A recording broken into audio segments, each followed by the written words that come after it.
Bonjour à tous et bienvenue dans cette nouvelle vidéo du blog apprendre-la-photo-numérique.com. C'est Johan. Alors dans cette vidéo, je vais vous parler de la vitesse d'obturation. Alors la vitesse d'obturation, c'est vraiment la base de la photographie. C'est quelque chose qui parfois échappe aux débutants. Il faut vraiment comprendre ce qu'est la vitesse d'obturation. Alors, il faut savoir quand même que... Avant de commencer, je voudrais juste vous dire que la vitesse, ne pas la comprendre, ça peut être frustrant, parce que vous pouvez très facilement obtenir du coup des photos qui vont être sous-exposées ou surexposées. Vous savez, les photos qui sont soit trop noires, soit trop blanches. Une mauvaise vitesse va aussi laisser apparaître du mouvement sur la photo, alors que vous ne vouliez pas voir le mouvement. Je pense par exemple, vous voulez photographier quelque chose, une personne à l'intérieur, elle est en train de parler, elle bouge les mains, et le fait d'avoir une vitesse qui n'est pas du tout adaptée va laisser donc apparaître le mouvement des mains. Ça va pas être net, elles vont pas être figées. Vous allez aussi également avoir un flou de bouger sur votre photo. Vous savez, le flou de bouger, c'est ce petit tremblement qu'on a en permanence. Et bien, s'il apparaît à l'image, on parle de flou de bouger. Voilà. Donc, alors, qu'est-ce que la vitesse d'obturation? Alors, c'est très simple. La vitesse d'obturation, il faut comprendre la notion déjà d'obturateur. Alors, pour l'expliquer, il faut imaginer un appareil photo, le plus simple possible qui puisse exister, c'est le sténopé. Alors, le mot, peut-être que vous ne connaissez pas, mais je suis sûr que certains que vous l'avez déjà entendu. Le sténopé, vous savez, c'était cette boîte de conserve qu'on prenait, et sur la paroi, on perçait un petit trou, et on mettait dans le noir complet une feuille de papier photosensible, et on bouchait tout ça, et sur le petit trou, on mettait un morceau de scotch noir, et une fois que tout était bien fermé, bien opaque à la lumière, on sortait dehors, et on cadrait à vue, comme ça, la photo qu'on voulait prendre. On orientait donc le petit trou face au sujet, et on enlevait le scotch, on comptait 1, 2, 3, quelques secondes, et on refermait.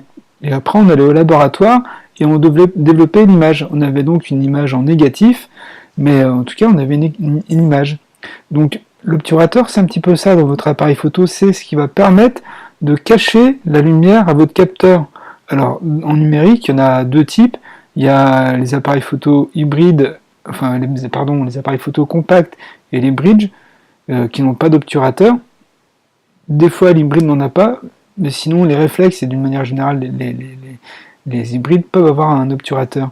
L'obturateur, c'est des rideaux qui sont devant le capteur, et ils cachent la lumière. Et quand on déclenche, il s'ouvre, il laisse passer la lumière, il se referme. Donc c'est ça l'obturateur.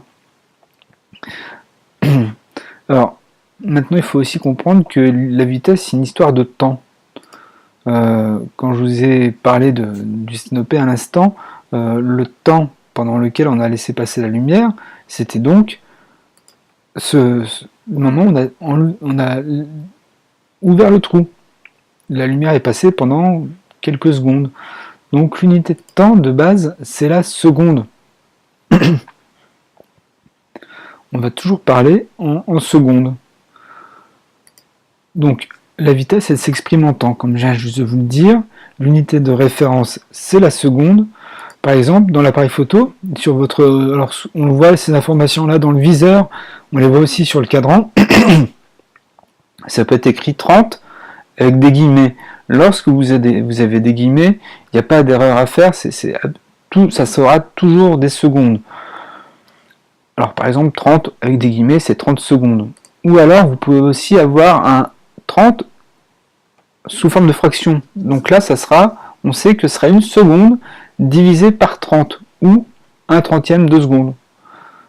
Dans les deux cas, on ne peut pas confondre ça avec des secondes comme il y avait ici, puisqu'il n'y a pas de guillemets, on est forcément en dixième de seconde, on peut être en centième de seconde, en millième de seconde, peu importe.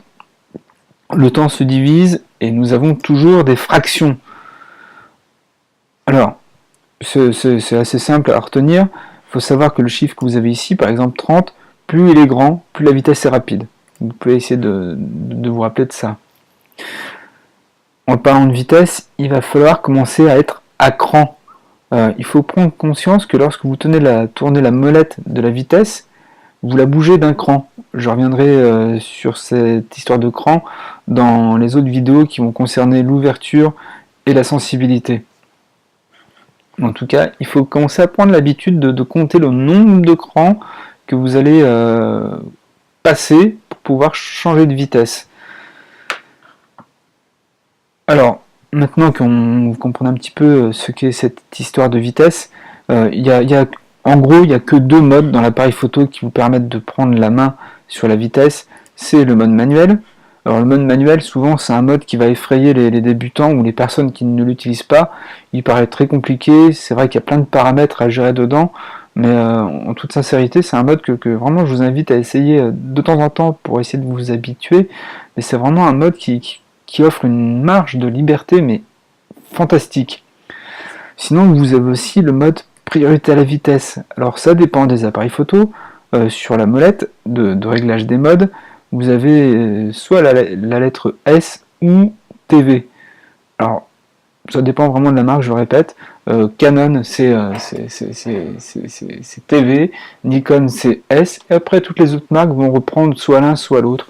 Mais c'est exactement pareil, c'est le mode priorité à la vitesse. Donc, dans ce mode, on va dire à l'appareil photo, je veux que la photo se fasse à telle vitesse. Et lui va ajuster les autres paramètres du triangle d'exposition. Je répète, dedans il y a l'ouverture, la sensibilité et la vitesse, donc il va ajuster la sensibilité et l'ouverture pour pouvoir parvenir à une exposition correcte. Alors c'est bien beau aussi de parler de vitesse, mais souvent on me demande des vitesses à utiliser pour telle ou telle situation. Alors il n'y en a pas vraiment, parce que derrière il y a vraiment une notion de créativité, d'intention du photographe, et chaque vitesse va être en fonction de la sensibilité, de l'ouverture que vous allez choisir. Mais d'une manière générale, vous pouvez vous dire que si la vitesse est inférieure à 1/125e de seconde, il faut commencer à assurer la stabilité de son corps. Donc il faut commencer à bien se positionner, ça va être important, pour pas avoir de flou de bouger. Alors bien tenir l'appareil photo, je rappelle que c'est la main pour les réflexes, c'est la main gauche qui tient l'objectif par en dessous et le pouce doit être à l'extérieur. Vous devez avoir un seul doigt à gauche de l'objectif et 4 doigts sur la droite. C'est ainsi qu'on tient l'appareil photo. Bon, alors sinon, si la vitesse elle est inférieure à 1/60e de seconde, justement, j'en parlais tout à l'heure, le mouvement d'une personne qui est en pleine discussion, on va commencer à voir ses mains qui vont devenir filées. La vitesse va laisser apparaître ce mouvement. Alors on dit aussi que la vitesse moyenne est de 1/200e de seconde. Bon, dans certains cas, vous allez aussi entendre dire que c'est 1/125e de seconde. En tout cas, on sait qu'à partir de 1/125e, 1/200e de seconde, donc une seconde divisée par 200, vous êtes à une vitesse moyenne. Elle est ni trop lente, ni trop rapide. En dessous, on va parler de vitesse lente, et au-dessus, on va parler de vitesse rapide. 1/500e de seconde, c'est la vitesse qui est nécessaire pour figer un cheval en plein galop. Alors vous voyez, c'est pas forcément utile d'aller trop vite. Alors la vitesse aussi, elle va avoir un effet de flou. Alors les flous, je n'en ai pas encore parlé dans cette série d'articles sur l'exposition, mais le flou, ça peut être quelque chose qu'on va vouloir rechercher sur la photo. C'est pas la vitesse qui le fait. Pourtant, si on a une vitesse qui n'est pas suffisante, on va avoir le flou de bouger du photographe. Alors, le flou de bouger du photographe, vous savez, c'est quand vous tenez un stylo à bout de doigt, vous voyez toujours un tout petit tremblement. Il est très léger, mais vous tremblez toujours en permanence. Vous avez toujours comme ça des micro-mouvements. Et si la vitesse est inférieure à votre focale, eh bien, vous allez avoir le flou de mouvement qui va apparaître. Alors, la focale, c'est les chiffres qui sont notés sur votre objectif. Ils sont vraiment visibles sur les réflexes. C'est souvent écrit sur votre objectif 18, 55, ça va de 18 mm à 55 mm. Donc c'est vraiment cette focale, la vitesse ne doit pas être inférieure. Par exemple, si j'ai une focale de 60 mm, je sais que je ne peux pas descendre à une vitesse inférieure à 1/60e de seconde, sinon on va voir mon tremblement. Un autre exemple, c'est 125 mm. Si ma focale est de 125 mm, je ne peux pas avoir une vitesse inférieure à 1/125e de seconde. Alors pour ceux qui ont la chance d'avoir un stabilisateur d'image, il faut savoir que lui va vous stabiliser donc ce tremblement pendant un certain temps, mais ça ne va pas non plus durer une éternité.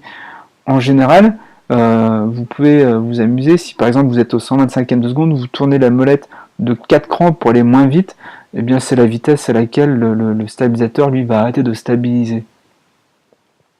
Alors il faut savoir que la vitesse c'est vraiment un choix artistique. Je vous en ai parlé finalement dans un autre article, ça concernait la cascade d'eau. Vous saviez, moi je voulais avoir l'effet brumeux sur la cascade, et pour avoir l'effet brumeux, j'ai dû utiliser un temps de pause très long. Donc c'est vraiment comme ça que j'ai pu faire apparaître ce mouvement. Ça a été un choix de voir l'effet de brume, le filet de l'eau. Et bien pour faire ça, j'ai tout simplement utilisé une vitesse très lente. Donc vous voyez, à l'inverse, si on veut faire par exemple une goutte d'eau qui tombe dans un verre, si on veut voir les éclaboussures, alors c'est vrai, il faudra déclencher au bon moment, mais il faut avoir là par contre une vitesse très rapide pour avoir ce moment où l'eau rentre en contact avec la goutte, rentre en contact avec la surface de l'eau qui est contenue dans le verre. Donc voilà, la vitesse c'est vraiment un choix artistique, et c'est pour cette raison qu'il n'y a pas de vitesse type, il n'y a pas de bonne vitesse, il n'y a que des vitesses qui vont s'adapter à ce que vous souhaitez prendre en photo. Alors, vous pouvez faire ça comme exercice et vous mettre sur le mode de priorité à la vitesse et essayer différentes vitesses.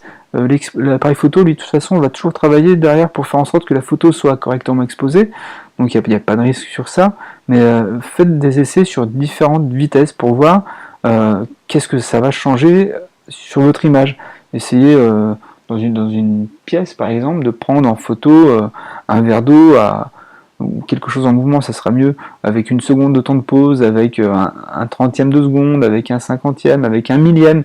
Vous allez voir ce qui va changer, et c'est vraiment ça. Alors, et après, je répète, vous allez faire des choix artistiques. Voilà, je vous remercie en tout cas d'avoir suivi cette vidéo, et moi je vous dis à très bientôt sur le blog apprendre la photo numérique.com.